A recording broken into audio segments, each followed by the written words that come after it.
मेरी प्रिय आत्माओं, मेरा आज का विषय है राष्ट्रभाषा हिंदी भाग 2।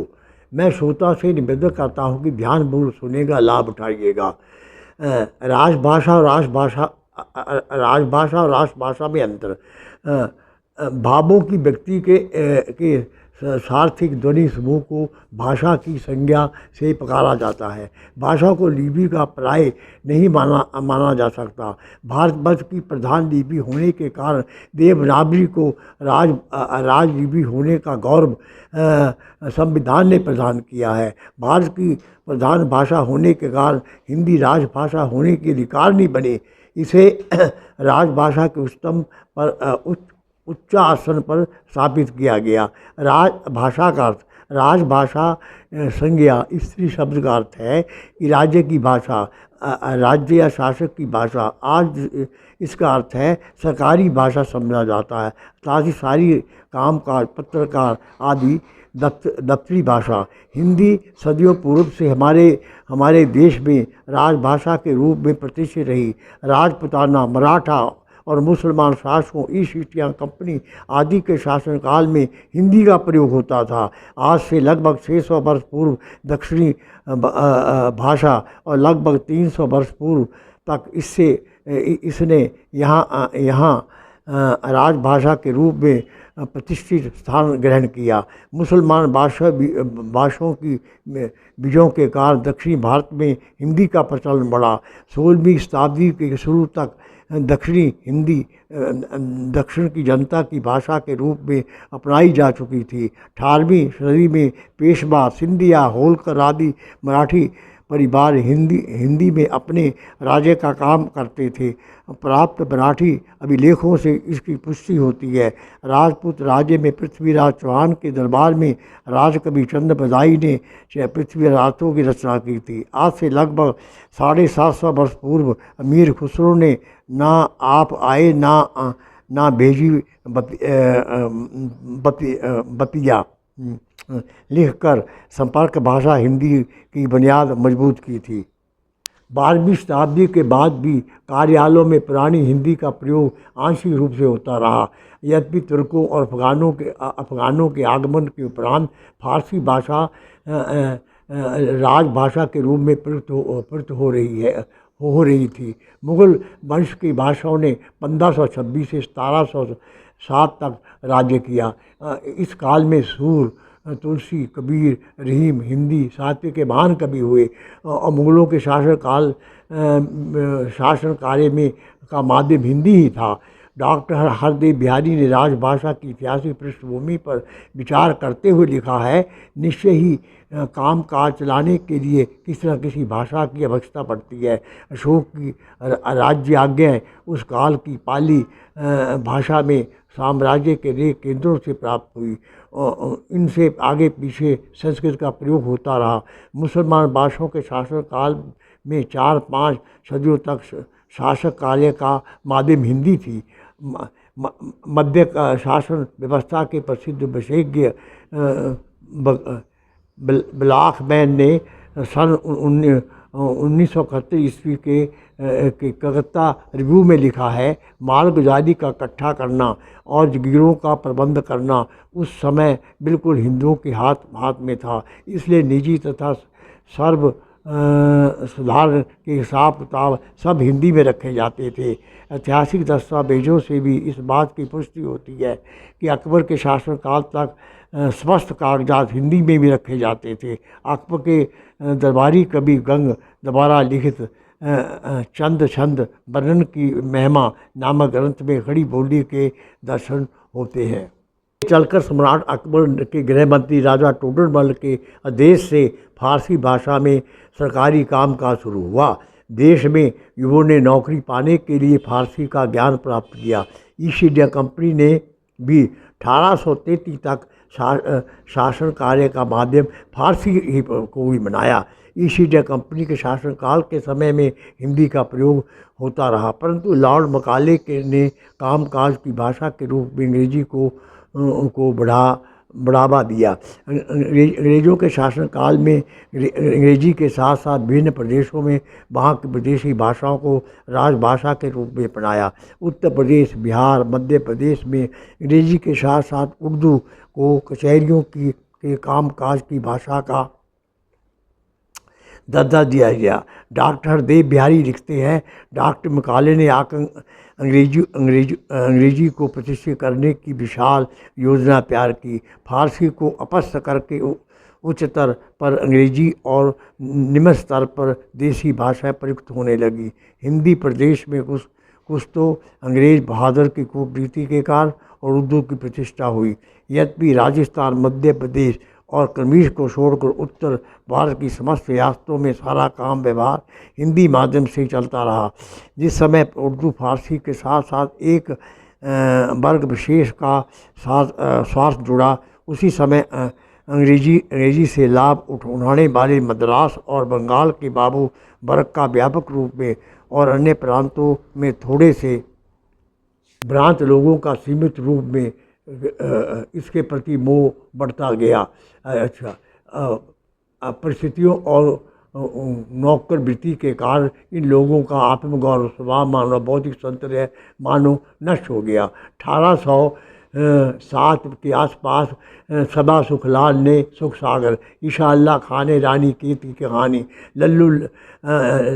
लल्लू जी लाल ने प्रेम सागर एवं सदल मिश्र ने नासिकेतन व्याख्यान आदि ग्रंथों को लिखकर हिंदुस्तानी हिंदी की आधारशिला रखी।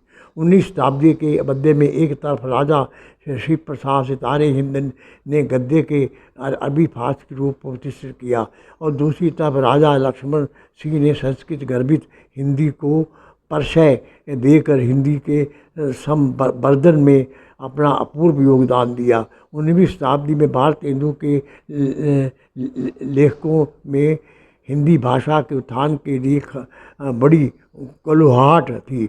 20वीं शताब्दी में हिंदी में परिमार्जन, शब्द भंडार में वृद्धि और अभिव्यंजना शक्ति में पूर्ण विकास हुआ। आज हिंदी विधाओं के माध्यम से हिंदी विकास के पथ पर प्रगतिशील है।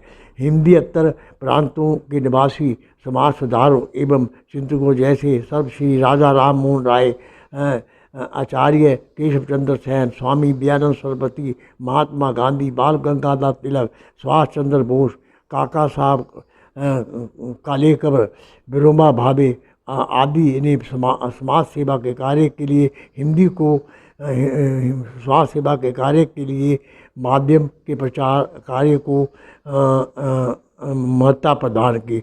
परंतु भारत हिंदू ने कदाचित राजभाषा के पद पर हिंदी को समासीन करने के लिए ही लिखा था। निज भाषा उन्नति हवे सब उन्नति को मूल, बिन निज भाषा ज्ञान के मिटता ही है के सूल।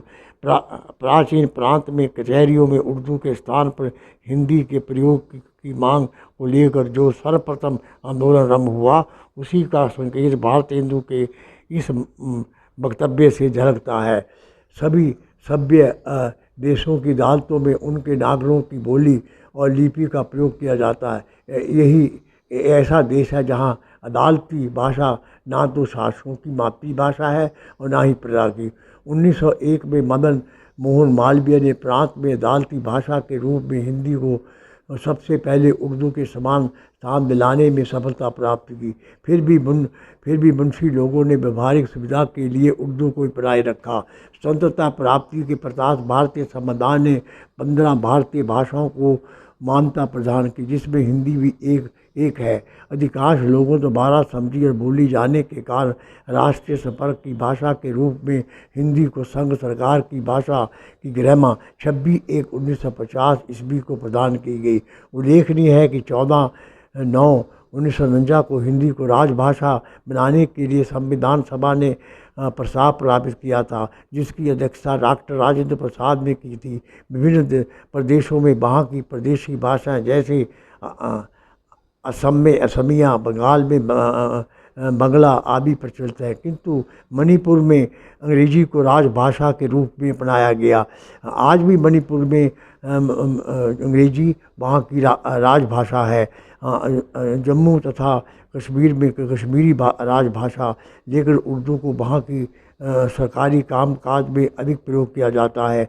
भारत में हिंदी के शब्द के महत्व पर प्रकाश डालना आवश्यक है। नई हिंदी भाषी राज्यों में शिक्षा का माध्यम बनी हुई है। कुछ राज्यों में अनिवार्य और ऐच्छिक विषय के रूप में हिंदी के अध्ययन एवं अध्यापन किया जाता है। दूरदर्शन, आकाशवाणी, सिनेमा, संघ सरकार के कार्यालय, हिंदी भाषा राज्यों के कार्यालयों में, शिक्षा संस्थाओं में हिंदी को पूरी निष्ठा के साथ सफलतापूर्वक ग्रहण किया गया। भारत सरकार की राजभाषा नीति को कार्यक्रम के अंतर्गत पत्र व्यवहार में हिंदी के प्रयोग के विषय में क्षेत्रवार कार्यक्रम के अनुपालन में हिंदी का प्रयोग बढ़ा। इन दोनों सभी नामपट द्विभाषी फॉर्म, कार्यालय मोहरे, पत्र शीर्षक, लिफाफे तथा स्टेशनरी की अन्य मदों पर लिखे और मुद्रित लिखे लेख हिंदी और अंग्रेजी दोनों में दिए गए। भारत सरकार के गृह मंत्रालय के अंतर्गत राजभाषा विभाग के देशों हिंदी के प्रयोग को प्रोत्साहन देने के लिए पुरस्कार, व्यक्तिगत वेतन आदि की सुविधाओं से सरकारी काम काज में हिंदी के टिप्पण आलेखन पर परिणामात्मक दृष्टि से बढ़े गए। सरलता और सुविधा की विशेषता से युक्त होने के कारण देश की अधिकांश जनता द्वारा प्रयोग करने की विशेषता इसमें विद्यमान है। इसकी लिपि देवनागरी भी अपनी विज्ञानता के कारण प्रसिद्ध है। इसका ध्वनि ग्राफ भी वैज्ञानिक है। इसे अंतर्राष्ट्रीय भाषाओं में व्यक्त किया जा सकता है। ह्रस्व, दीर्घ, प्लुत सभी उच्चारण ध्वनियों में इसकी व्यवस्था है। सरल और सहज अभिव्यक्ति की दृष्टि से हिंदी भाषा विश्व की भाषाओं की तुलना में उच्च स्थान की अधिकारिणी है। अनेक अवरोधों तथा कठिन परिस्थितियों में भी हिंदी सदा राष्ट्रीय चेतना की जागृति के लिए प्रयत्नशील है। निश्चय ही यह राष्ट्रभाषा सतत स्थायी मूल्यों, आकांक्षाओं एवं संवेदनाओं को वाणी प्रदान करती रही है। एकता, समता, सत्य, प्रेम, अहिंसा, सहनशीलता एवं आध्यात्म के संदेश को जनमानस के बीच प्रसार करने के उत्तरदायित्व का निर्वाह हिंदी ने सफलतापूर्वक किया है।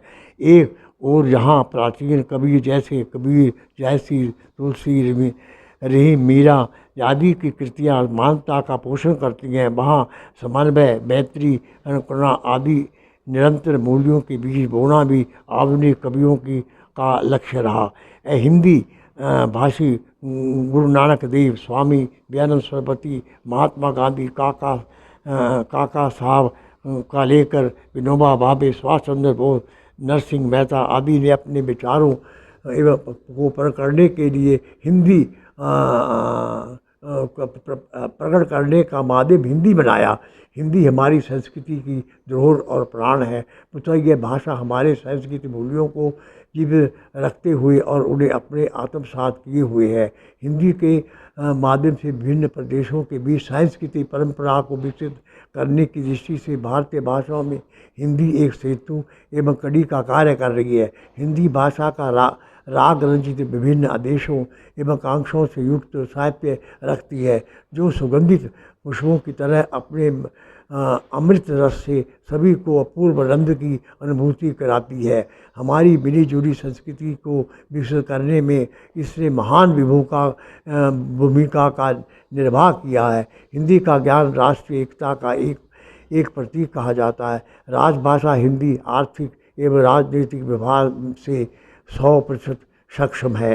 किसी भी भारतीय भाषा से हिंदी का कोई टकराव नहीं। सभी भाषाएं परस्पर पूरक है। सभी प्रदेशी भाषाओं के बोलने वाले जनसमुदायों का स्नेह एवं सहयोग प्राप्त करते हुए हिंदी का उन्नति करना अपेक्षित है। मौलिक साहित्य के सर्जन के क्षेत्र में प्रत्येक देश की अपना भाषा का महत्व है। समस्त भारतीय भाषाओं और लिपियों को संबंधित क्षेत्र से बढ़ावा मिले, यह सभी भारतीयों की कांक्षा है। किंतु समस्त देश को एकता के सूत्र में पिरोने का कार्य हिंदी कर सकती है। भारतीय भाषाओं के साथ हिंदी का अटूट संबंध है। पिछले 75 वर्षों से हिंदी अखिल भारतीय स्तर पर यदि एक ओर अंग्रेजी से जूझ रही है तो दूसरी ओर हिंदी राज्यों में प्रचलित उर्दू भाषा से उसकी विशेष संघर्ष यात्रा जारी है।